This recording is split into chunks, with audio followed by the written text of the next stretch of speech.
Okay, good morning to all of you. My name is Dr. Sumit Pokhriyal. Hello everyone. Good morning to all of you. My name is Dr. Sumit Pokhriyal, and today I am going to present my presentation on Raman spectroscopy. And in that spectroscopy, mainly the target audience is the MSc students. Now, we will go through the following contents. First, we will discuss about the Raman effect, then the theories based on the Raman effect, like the classical theory and how it is advanced to quantum theory. Then we will discuss about the vibrational Raman spectra, then rotational Raman spectra, then vibrational rotational fine structure, Raman spectrometer, their applications, and at the last we will discuss some of the numericals depending upon the time.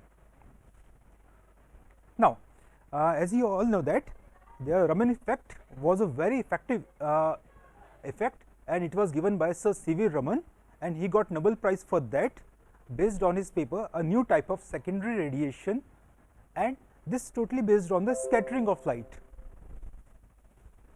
Now, what is scattering? So, if a light is incidenting on any particle, what happens?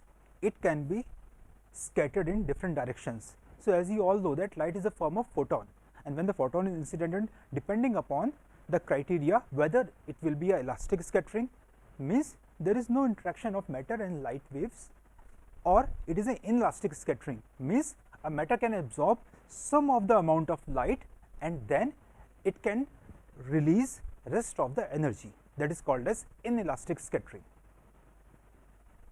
Now, why Raman spectroscopy is used? So, in Raman spectroscopy, by varying the frequency of the radiation, as you all know that E is equal to h nu, by changing the frequency of the radiation, we can change the energy of the radiation. So, by just changing the frequency of the radiation, a spectrum can be produced which show the intensity of the excitation radiation for each frequency.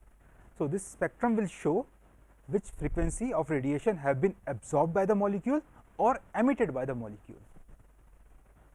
More specifically, if we incident a light on some particular molecule, what will happen? Some light will get absorbed, some light will get released. That is why what we are studying in Raman spectrum. So, every theory has some basic interpretations. So, for introduction, we will see that we can say that photons can interact with molecules in a number of ways. When they are interacting with molecules, what is happening? They are either striking the molecules and they are collected without scattering, or you can say that what their molecules are doing, they are interacting and without any inelastic collisions, that is called as a Rayleigh scattering, in which no energy loss is observed. Now, but 1 in 10⁶ can undergo inelastic scattering. So, what do we mean by inelastic? It means that 1 of the 10⁶ radiations will be absorbed by the molecule, and whatever the extent of absorption by the molecule is a very specific property, and this specific property is doing the inelastic scattering of the radiation. The remaining frequency will be scattered. So, there can be two possibilities. First possibility is either the emitted radiation will be lesser than the incident radiation, or the second possibility is the emitted radiation will be of higher frequency than the incident radiation. Now, this phenomena was previously predicted by Smeckel in 1923, and it was explained by Sir C.V. Raman in 1928, referred to as the Raman scattering. Now, these lines of low and high frequencies are called as the anti-Stokes line as the Stokes lines. So, Stokes lines are of less frequency than the incident line, or you can say that the Rayleigh line, and the anti-Stokes line will be of higher frequency than the Rayleigh scattering. The scattered photons have frequency shift from 10 to 4000 centimeter inverse, characteristic of the vibrational or rotational energies of the molecule. So, by measuring these shifts, we can observe what type of molecule is present in our desired sample or what we are testing. The weak lines of modified frequencies are generally referred to as the Raman spectrum, and the frequency shift from the exciting line as Raman shift. So, as we know that the scattering produce very dim light, or we can say very less intensity light. So, it is very difficult to observe. So, these lines are being observed by this Raman spectrum, and that is why we are using this Raman spectroscopy as a useful tool. So, we will go through first the classical theory and then the quantum theory of Raman scattering. So, classically it was assumed that when a molecule is placed in electric field, what will happen? The polarization occurs. So, the polarization vector P is equal to alpha E, where alpha is the polarizability of the molecule and it is proportional to polarization. So, based on electric field, the polarization changes, it is directly proportional to the electric field. Generally, alpha is a tensor quantity which consists of 9 components. Now, when a radiation of frequency nu naught is incidenting on a particular molecule, each molecule experiences a varying electric field. So, it can be represented by a general equation E is equal to E naught cos 2 pi nu naught t, where nu naught is the incident frequency, E naught is the magnitude. So, let us consider the vibrational motion of a molecule, q be the normal coordinate associated with the particular mode of vibration of frequency nu m of the molecule, where nu m is the maximum frequency in the harmonic approximation. Then q can be written as q is equal to q naught cos 2 pi nu m into t. Now, the polarizability can be expressed in the Taylor series of the normal coordinates q as alpha is equal to alpha naught. We can expand the polarizability as alpha is equal to alpha naught into components by Taylor series expansion as alpha is equal to alpha naught plus del alpha upon del q naught into q plus higher order terms. As we know that as we increase that, the vector will be less and less. So, that is why we can neglect the other higher orders.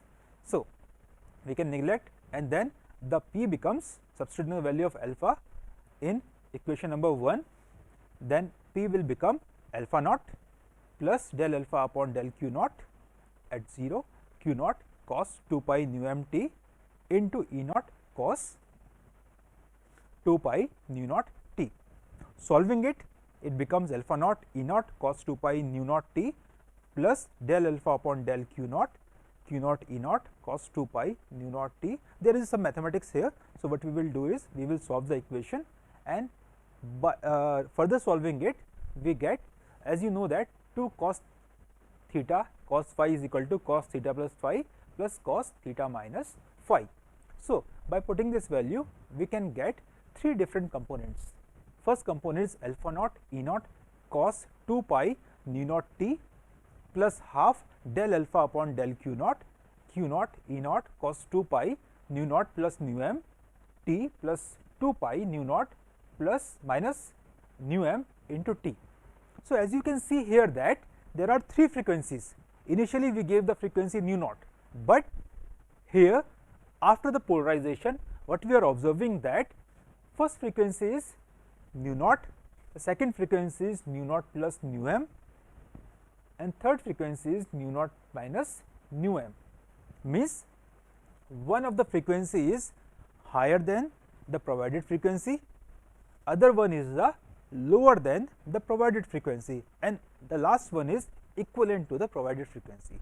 So, based on this particular principle, we can say that there will be 3 spectrum obtained by this particular polarization. What will happen? There will be one line called as a Rayleigh line, where the incident frequency and the obtained frequency both are equal, which gives rise to the Rayleigh line. Second, the frequency which is slightly lesser than the original frequency which is provided, that is called as the Raman Stokes line, and the last one which is nu m greater than the provided frequency, that is called as a Raman Stokes line. So, we can say that if we arrange a particular frequency series, then we can say that the Stokes line will be of lowest frequency, Rayleigh line will be of higher frequency than the Stokes line, and anti-Stokes line will be at the highest frequency. Okay. Now, it may be noted that del alpha upon del q naught is 0. So, no Raman line will be observed, means the Raman spectra will only be observed in those materials which have a change in polarization. If there is no polarization, then or there is no change in polarization even, then there will be no Raman line observed. Thus, a molecular vibration will be Raman active only if it causes a change in the component of the polarizability. Else, if there is no change, there is no polarizability, there is no Raman scattering. We can see it from this particular example. So, in figure 1, the variation of polarizability alpha with displacement coordinate x during the novel modes of CO2 molecules is displayed. So, CO2 molecules can vibrate in different forms. One form is given by figure number A, second is given by figure number B, and C is also one of the particular modes. So, as you can compare these three figures, what we can observe is in figure number 1A, with the change in direction or displacement, the alpha of polarizability is very steeply increasing. In figure number 1B and 1C, we can say that one is increasing, but very small increase is present in the upward direction in figure 1B, and in C also a slow decrease is also there or in the negative direction, but the change is very small. So, we can conclude from here that this nu1 mode will be Raman active, but this nu2 and nu3 mode will not be Raman active, because there is a very small change in the polarizability with the applied energy. So,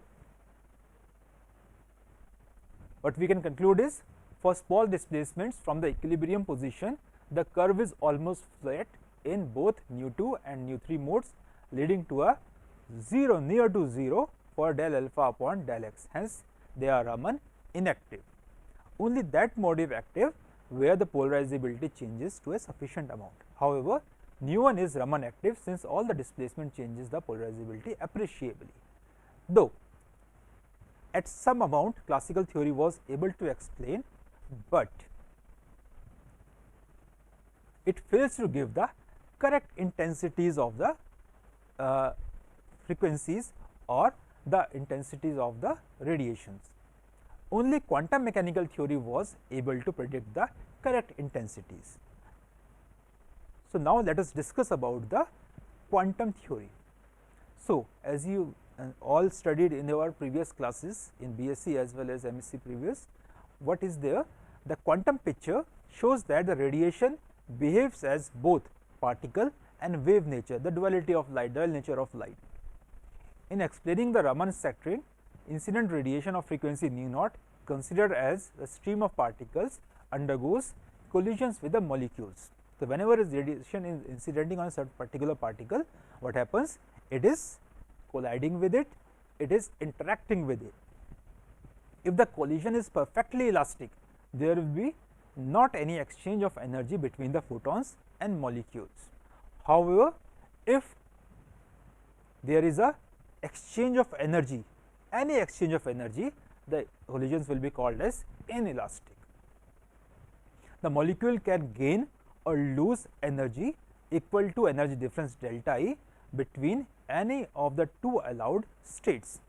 So, if the molecule gains energy, the scattered photon will have frequency nu naught minus nu m, means that if the energy is incidenting on a molecule and molecule is absorbing energy, so the remaining energy which is releasing will be lesser in amount into whatever it is absorbed, okay, will be lesser than the absorbed one. Now, it will be referred to as nu m is equal to delta E upon h, giving rise to Stokes' line. On the other hand, if it loses the energy, the scattered photon will have frequency of nu naught plus nu m, which is called as the anti-Stokes line, and it has the frequency higher than the incident frequency. It can be represented by these band energy diagrams or energy levels. So, we can say that these are the vibrational energy levels and this is the virtual level.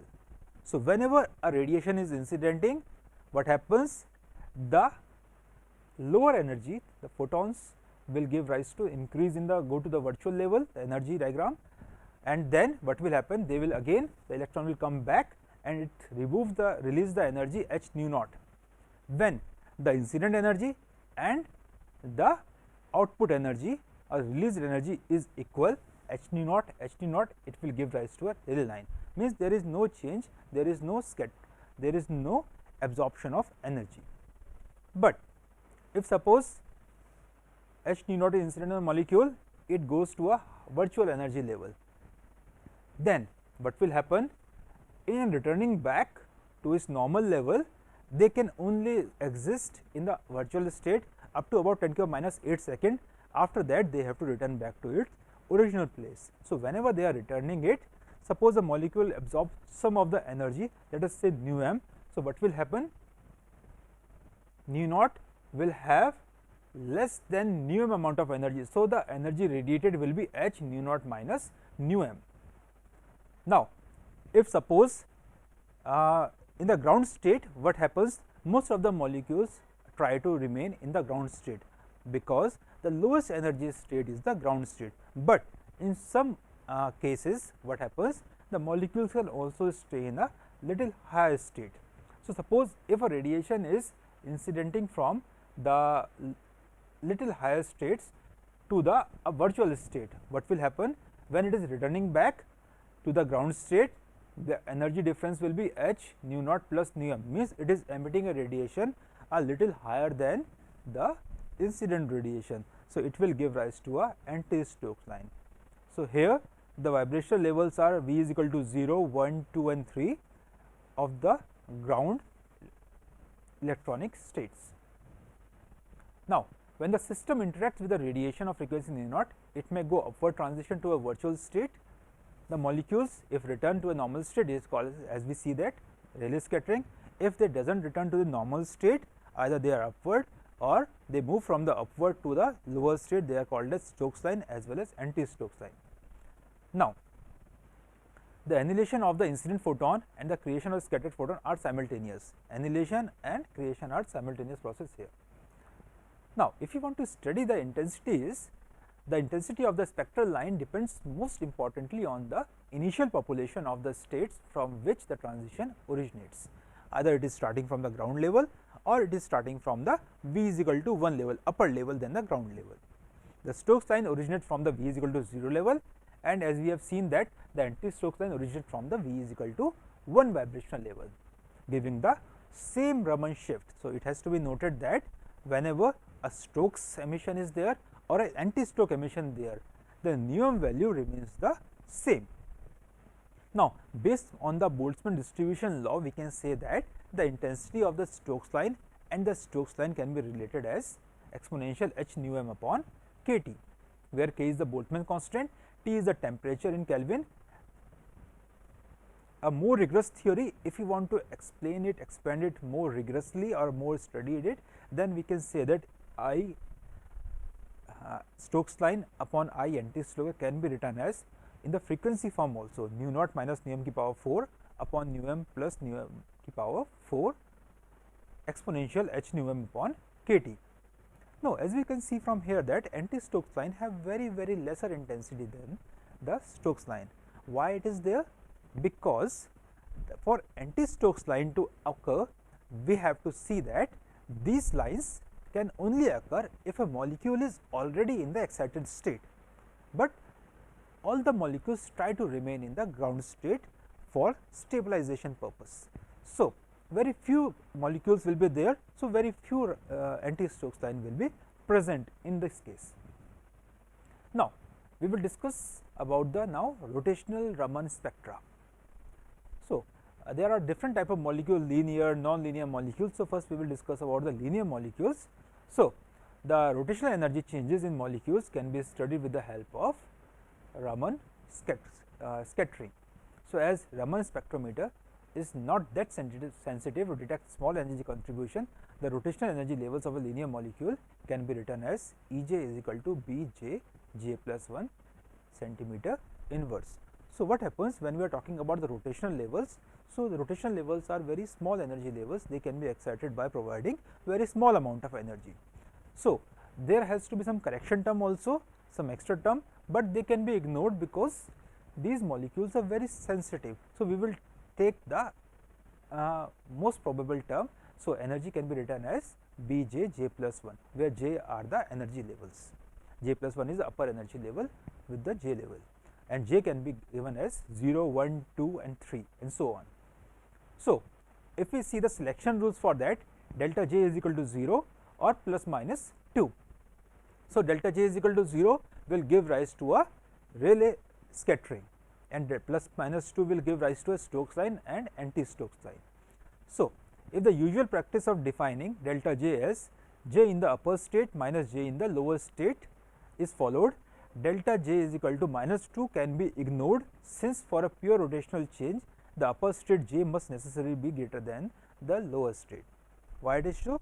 Because we are talking about the transition from the upper state to a lower state. So, we are only talking about the higher state with a positive value. So, minus 2 can be ignored here in the case of Raman. Now, if we say that j dash minus j double dash is equal to plus minus 2, the S branch, then we can write the following equation number 3 as nu bar is equal to, nu bar is the wave number is the proportional to or equal to 1 upon wavelength. So, we can say that E j dash level minus E j double dash level, where j dash will be equal to j plus 2 and j double dash will be equal to j. So, it can be written as B j dash plus 1 minus B j double dash plus 1. So, solving that, it gives B 4j plus 6 for j is equal to 0, 1, 2, 3 and so on. Now, during collisions, the molecules gain rotational energy from photons. It gives rise to a series of line on frequency side of the existing line. Such lines are called as Stokes line. So, Raman spectra deals with the displacement of each Raman line from the existing nu naught, the initial frequency line. Hence, we may write for the Stokes line as initial frequency minus change in the energy in the wave number form. So, here we are writing these things in the wave number form, 1 upon lambda form. So, nu bar is equal to nu naught bar minus B 4j plus 6 centimeter inverse. This is just calculated from this particular region, where j can be 0, 1, 2, 3 and so on. Now, during collisions, the molecules give energy to the photon, thus branch lines appear to on the higher frequency side of the exact. Means, if we give a frequency, the lines sometimes will be higher than the provided frequency. This gives lines to the anti-Stokes line. So, it can be written as nu bar is equal to nu naught bar plus B 4j plus 6 centimeter inverse, where j is equal to 0, 1, 2, 3 and so on. So, if we combine equation number 4 and 5 together, we can write in collective form as nu bar is equal to nu naught bar plus minus B 4j plus 6 centimeter inverse. So, if we can say that the positive sign in equation number 6 represents anti-Stokes lines, and if we provide negative sign to it, it will give rise to a Stokes line. Now, schematic will be shown in figure number 3. So, Raman shift of the first Stokes line and the anti-Stokes line is 6b, difference is 6b centimeter inverse, and the separation between the 6b line on the either side is 4b. As we can see from here is, this is the Rayleigh line, this is the Rayleigh line, and these are the Stokes line, these are the anti-Stokes line, which occurs because of the transitions coming from the higher level towards the lower level. These are the absorption, and when they are emitting, they are giving the Stokes line and anti-Stokes line. Okay. Now, these 0, 1, 2, 3, 4, 5, 6 are the different vibration levels in a particular molecule, and they are all given in wave numbers. So, you can see that the separation between the first Stokes line and the anti-Stokes line is 12b, where b is the rotational constant, and the distance between two successive lines is 4b, and the difference between the first Stokes line and Rayleigh line is 6p. Similarly, the distance between the Rayleigh line and the first anti-Stokes line is 6b.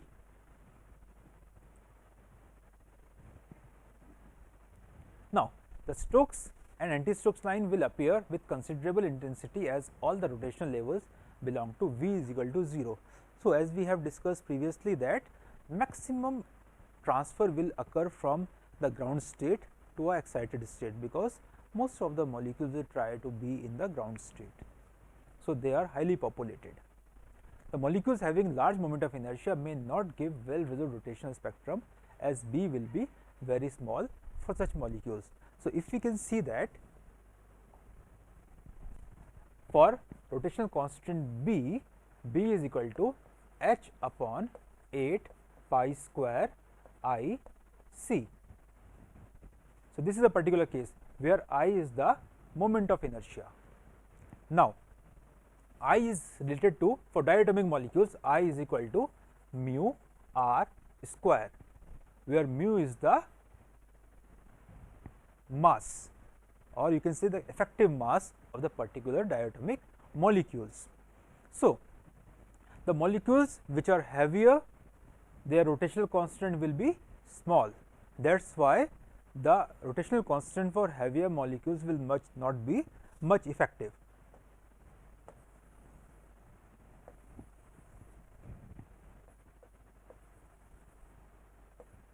Okay. Moving further, however, for diatomic and other molecules, lighter molecules, the spectrum will normally be resolved, and a measurement of the separation allows the determination of B, which in turn will give the interatomic distance. As we have seen that I is equal to mu r square and r is the here the interatomic distance. So, by measuring the interatomic distance, we can find out the property of a particular molecule. Now, the most critical thing is that those molecules which are homonuclear will not give the microwave spectra and other spectra, rotational spectra, but these homonuclear molecules are sensitive to Raman spectra. So, those molecules which were not being considered for IR spectroscopy, they can be measured by Raman spectroscopy, which is one of the most important advantages of using the Raman spectroscopy. The only condition needed for that Raman spectroscopy is that the molecule, there must be a change in the polarizability. Therefore, Raman spectroscopy may be used for the methods for obtaining molecular parameters for homonuclear diatomic molecules also. Another interesting feature observed in this effect of nuclear spin on the spectra of molecules having center of symmetry as infrared spectra. Like infrared spectra, we can obtain the particular fingerprints of that. So, levels with even J values are empty in molecules like O2 and CO2. Nuclear spin of oxygen is as therefore 0, and therefore, transition level as 0 to 4 in figure 3b will be absent. Consequently, the spacing of 8b lines between the consecutive lines is observed instead of 4b. So, if we can see the particular figure, we will get more information about it. In the case of molecules made of nuclei with non-zero spin like H2, CH2, HC, the triple bond CH, and also having center of symmetry, the spectral lines show an alteration of intensities. Now, if we deal with the symmetric top molecules whose top is symmetric. So, in symmetric molecules, the rotation about the top axis does not produce a change in polarizability, and where there is not a change in polarizability, Raman effect will be ineffective, whereas the end over the rotation produces a change. So, above there will be no change, but end over rotation will provide a change. So, the rotational energy levels of symmetric top molecules is given by E, J, K, where one factor K is also added here, B j, j plus 1 plus A minus B K square centimeter inverse, where K is a projection of the vector on the particular axis which you are observing, where j is equal to 0, 1, 2, K is equal to 0 plus minus 1 plus minus 2 plus minus j. So, the selection rule for j and k is delta k has to be 0 and delta j has to be 0 plus minus 1 plus minus 2. For k is equal to 0 state, delta j is equal to plus minus 2 only. Again, if delta j is equal to 0, correspond to the real line, means there is no change in the frequency.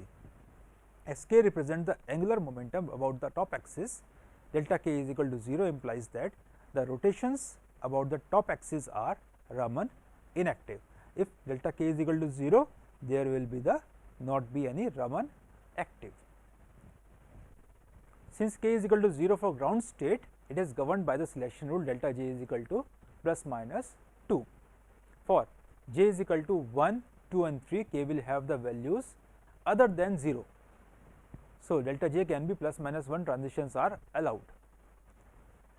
The frequencies of transitions, if you consider only delta j is equal to j dash minus j double dash is equal to 1, then we can substitute these values and we can obtain the particular value for E j plus 1 k minus E j k value will be equal to 2 b j plus 1, substituting j to j plus 1 and j to j here. So, we will get 2 b j plus 1 centimeter inverse value.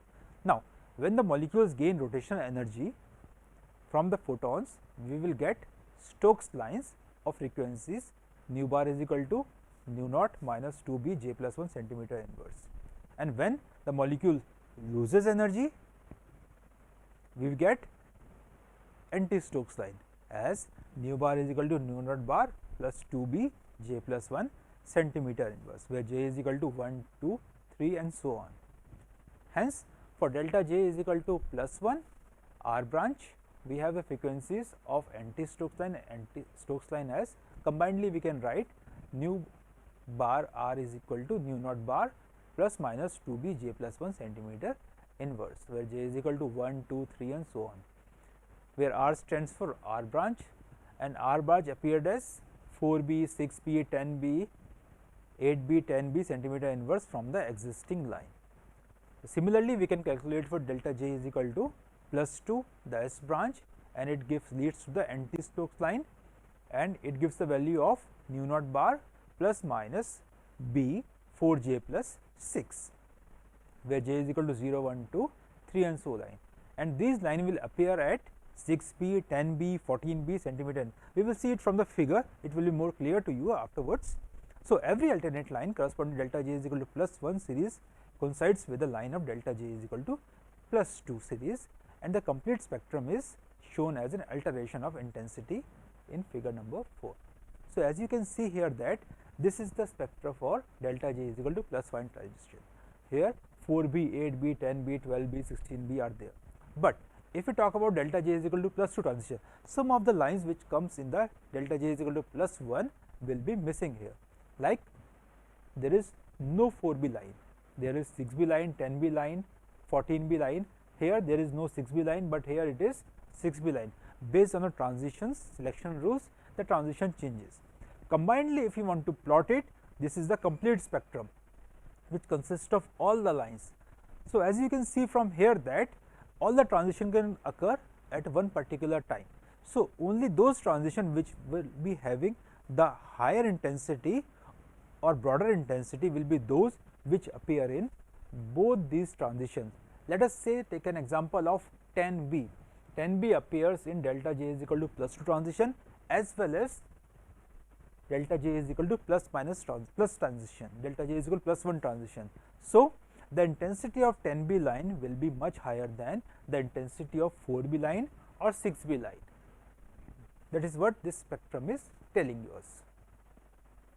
Now, spherical top and asymmetric top molecules. So, the polarizability ellipsoid of spherical top molecules like CH4, CCl4, SiH4 is spherical, and therefore, rotation will not have any effect on this ellipsoid. So, hence pure rotation of spherical top molecules are completely inactive in Raman spectrum, and molecular parameters have to be obtained from the fine structure of vibration rotation spectra. So, in case of asymmetric top molecules, where there is symmetry, there is no change in polarization, there is no Raman activity, but in asymmetric top molecules all rotations are Raman active, giving rise to a complicated Raman spectrum. Now, this is up to that. In the next lecture, we will discuss about the vibrational Raman spectra and the other parameters. So, thank you very much for today. Let us end our discussion. So, what we have studied, what are let us make a very quick conclusion for that. What is Raman spectra, what are Stokes line, what are anti-Stokes line, what are Rayleigh lines, then the rotational spectra, what is polarizability, how it is affecting the Raman spectra. If there is a change in polarizability, only there will be a Raman effect, else there will not be a Raman effect. Stokes line will have the lesser intensity, or you can say lesser frequency than the initial line or the Rayleigh line.